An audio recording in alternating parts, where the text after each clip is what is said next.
Γεια σας, είμαι ο Αλέξης, ο αδερφός του Μανώλη από τους Αγίου 40. Το R Greece έχει πρόβλημα. Κάντε like, subscribe. Chief Sarop. Οι ομοιότητες είναι εμφανείς, φτού, ιστερόγραφο, τι κάνετε ρε Μίλανδα ΚΣ εκεί στο Netflix. Με το Netflix είναι να λες πάλι καλά αν δεν έχουν κάνει και τον Κέσαρα μαύρο. Ο Κέσαρας του Netflix θα έπρεπε να είναι ο Σίζαρ από το Σαν Ανδρέας, Μεξικανός με τρέλα για τα αμάξια. Άλλος ένας βιασμός της ιστορίας πάλι καλά στην ταινία με την Κλεοπάτρα που κάνουνε με την Γκάλ Γκαντό τουλάχιστον μοιάζει λιγάκι. Περιμένω τον Ανδρέα Παπανδρέου να τον παίξει μαύρος. Ήταν μαύροι επειδή παλιά οι άνθρωποι ήταν έξω στον ήλιο. Ηρεμήστε παιδιά, οι μαύροι ήταν μαύροι επειδή δεν είχαν αντιλιακό στην Αφρική, εξού και η Κλεοπάτρα. Οι εργάτες, αγρότες, γενικά πληβοί θα ήταν, ναι. Όχι η αριστοκρατία απαραίτητα. Σιγά μην είχαν την Κλεοπάτρα έξω να καίγεται. Σκιά και μοχίτο το κορίτσι μας στην πορεία θα αλλάξει. Από τα λουτρά με το γάλα. Χαρακτηριστικά αρχαίου Αιγύπτιου vs Mim Dirt and Water Culture People. Ωραίο το representation, ας πούμε. Προσωπικά δεν με ενδιαφέρει τόσο ποιος θα παίξει τι, ως ένα βαθμό ίσως, αλλά πιο σημαντικό είναι η ιστορία να είναι ακριβής και να μην έχει άσκοπους μοντερνισμούς μέσα. Μόνο και μόνο για να υπάρχουν. Εγώ πάντως ακόμα περιμένω καμία σειρά για τη βασιλική οικογένεια της Ισπανίας, τη δυναστεία Habsburg συγκεκριμένα. Νομίζω προετοίμασε σχετικά το έδαφος στο Game of Thrones με ένα σύντομο άγγιγμα στο θέμα. Εκτός αν η αιμομιξία είναι ακόμα υπερβολικά ταμπού για να αφιερωθεί μια ολόκληρη σειρά σε αυτό. Μα τι κλειστόμυαλος κόσμος πυλοχιά πίες. Όποιος δεν τους έχει ακούσει θα βρει αρκετές διασκεδαστικές εικόνες στο Google, αφού δεν την έκαναν λεσβία ή non-binary πάλι καλά να λέμε, όπου νομίζουν πολύ όχι. Καταρχάς, αν το έκαναν 13 γενιές μετά δεν θα υπήρχαν και πόσο μάλλον 13 γενιές μετά η Κλεοπάτρα η 7η να ήταν ελκυστική σε τέτοιο βαθμό που να αποπλάνησε τον αδελφό της, ή τον Κέσαρα κάνοντας για τον Κεσαρινό μαζί του, ή τον στρατηγό Αντώνιο. Είχε και άλλους γκόμενους εντωμεταξύ. Υπάρχουν αποδείξεις ότι οι Πτολεμαίοι έπαιρναν αίμα από το βασίλειο τους που ήταν τότε η Αίγυπτος και η Κύπρος. Δεν έχει λογική όμως να πεις ότι αναμειγνύονταν με μαύρους, είναι forced. Με την ίδια λογική μπορείς να πεις ότι αναμειγνύονταν με Γερμανούς, ας πούμε. Καμία λογική δηλαδή. Το όλο πρόβλημα ξεκινά με τον μύθο ότι οι αρχαίοι Αιγύπτιοι ήταν μαύροι και τους άσπρησαν οι Άραβες εισβολής 1000 και πλέον χρόνια μετά. Πράγμα αναλυθές, καθώς μάλιστα ο μέσος Αιγύπτιος είχε πιο ανοιχτό χρωματισμό από τον μέσο Άραβα τότε. Όσο αφορά τη φυλή και υποφυλή και οι Μακεδόνες, Κύπροι, Αιγύπτιοι ανήκαν στην Καυκάσια Μεσογειακή υποφυλή. Δεν ήταν δηλαδή λευκοί σαν Σλάβοι ή Δυτικοβορειοευρωπαίοι. Δεν ήταν λευκοί αλλά δεν ήταν και μαύροι.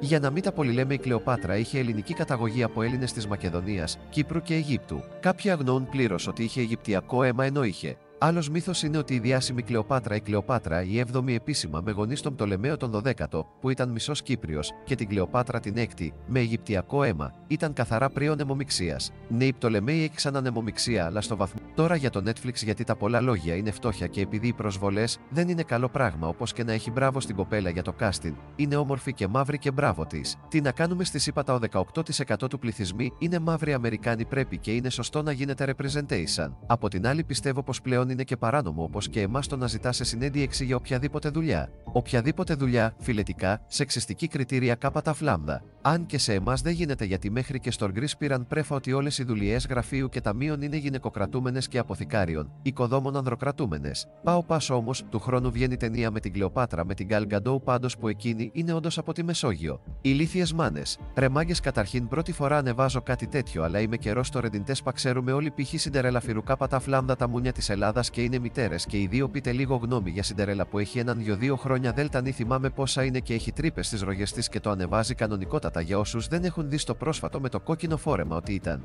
Τέλος πάντων, εγώ Ρώμλικες θα ντρεπόμουν τέρμα, ξέρω εγώ δέλτα λάμδα δέλτα σε 10 χρόνια που θα έχει κινητό ο γιος της τατά. Δει αυτά Ρωμή λάμδα κάπα και πώς θα δικαιολογηθεί η άλλη μετά η Φιρου, άμα κάθε story που ανεβάζε δεν είχε βυζιά στη φώτο και έπαιρνες 0. 10 λεπτά από αυτό θα έβγαζες 0 ευρώ μιλάμδα κάπα. Πείτε μου λίγο γνώμη γιατί γάμισε τα Σιντερέλα. Φιρου, καμία σχέση με το Γιώργο Φυρό, έχουμε και μία ηλικία εδώ, οι περισσότεροι έχουμε 4.500 ένσημα, χρόνια την Ολλανδία, εντάξει στα αρχιδία μας όμως, τι ψάχνεις και εσύ τώρα να βρεις απάντηση. Ό,τι πουλάει δίνουν. Πλέον έχει χαθεί κάθε είδος αυτοσεβασμού. Γάμισε τα, απλά είναι κρίμα τα παιδιά τους, φαντάζομαι να είμαι εγώ στη θέση τους σε 15 χρόνια π.χ. και γάμισε τα, δεν έχω λόγια. Πηγές διεργετικών των νοτικών και άλλα. Κάνω το ποστεδόμι ηρωνικά γιατί στο R Greece είναι μαλάκες. Όποιος ξέρει κάποια ιστοσελίδα για παραγγελία Modafinil, Clenbuterol, εφέντριν και αναβολικών σε λογικές τιμές να μου στείλει DM. Ευχαριστώ, ερώτηση Clenbuterol, εφέντριν για ποιο λόγο τα χρησιμοποιείς. Επίσης είναι πρώτη σου φορά με Modafinil και αν όχι έχεις δει κάποια cognitive effects. Κοιτάζω εδώ και καιρό στο R Nootropics και σκεφτόμαι να ξεκινήσω τίποτα. Πάντως ναι, sorry, δεν έχω ιδέα πως πάει με τα τελωνία εδώ. Το μόδα είναι hit όρμης καταστασία για cognitive effects, σε μένα βοήθησε, σε άλλους όχι. Επίσης όπως όλα έχει και αυτό tolerant ceiling που όταν το αγγίξεις δεν έχεις πολλές επιλογές, σου προτείνω να αρχίσεις με 50 mg και αν είναι δυνατόν να μείνεις εκεί, για αναβολικά σε κάνα γυμναστήριο γυμναστήριο πήγαινε. Μην πολύ ψάχνει στο ίντερνετ.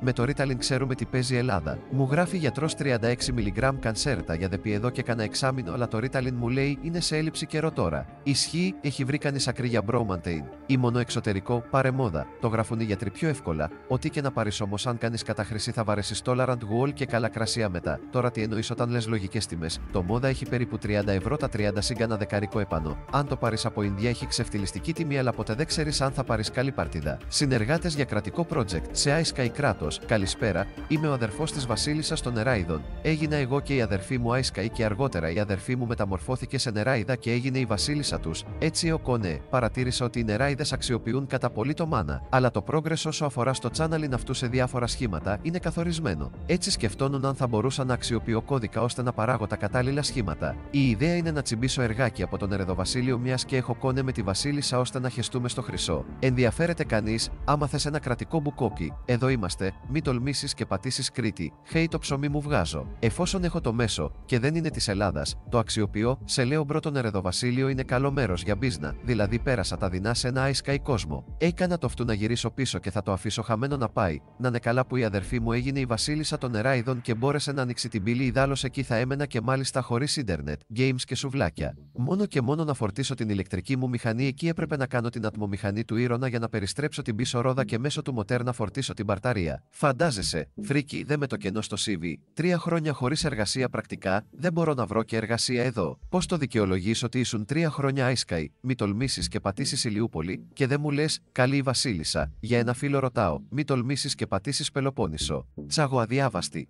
Ιδού οδηγίες πώς να γίνετε τσαγοδιαβασμένοι. AKA πώς να φτιάξεις τσάι. 1. Βάζεις νερό στο μπρίκι. Μπορείς βέβαια να δοκιμάσεις και να βάλεις και μπρίκι στο νερό, αλλά τα αποτελέσματα θα φέρουν εισβολή εξωγήινων από την Παππούα. 2. Κλέβεις φακελάκι τσάι από τους συναδέλφους σου. Πρότυπ. Άμα έχεις πολλούς συναδέλφους που πίνουν τσάι, μπορείς και φέρνουν τα φακελάκια τους, μπορείς και να διαλέξεις. 3. Βάζεις το φουρνάκι στο 3. Το 3 σου θυμίζει τα άλλα 3 που σηκώνονται με τα πατουσάκια της Modern Cinderella. 4. Τοποθετείς το μπρίκι με το νερό πάνω στο τσάι. Σε περίπτωση που έχεις κάνει το κόλπο με το νερό με μπρίκι, δεν γνωρίζω τι θα κάνεις. Μπορείς να καλέσεις το Στάλι να σε βοηθήσει. 5. Βράζεις το τσάι για 20 λεπτά. Στο μεσοδιάστημα σκέφτεσαι πόσο αποτυχημένος, αλλά και πόσο περισσότερο θα γίνεις τώρα που έγινες Redditor. Στο μεσοδιάστημα ρίχνεις και ένα καθάρισμα την κουζίνα σου. Κονδυλώματα έχει βγάλει το φουρνάκι, έχει ένα λεκέ στο φουρνάκι σου. Ήριστο εν παρόδο, αυτά πάνω στα κουμπιά τα ζωγραφισμένα. Βελάκια είναι οι πουτσές, τι μοντέλο είναι ο φούρνος. Τρόγλι 3000, instant φυματίωση ο φούρνος σου μπρο. 6. Πάρε ότι αντιβιωτικό βρεις μπας και γλιτώσεις τη σαλμονέλα. 6. Καταστρέφεις και αποδιατάσεις όλα τα οργανικά θερμοευαίσθητα μικροθρεπτικά συστατικά.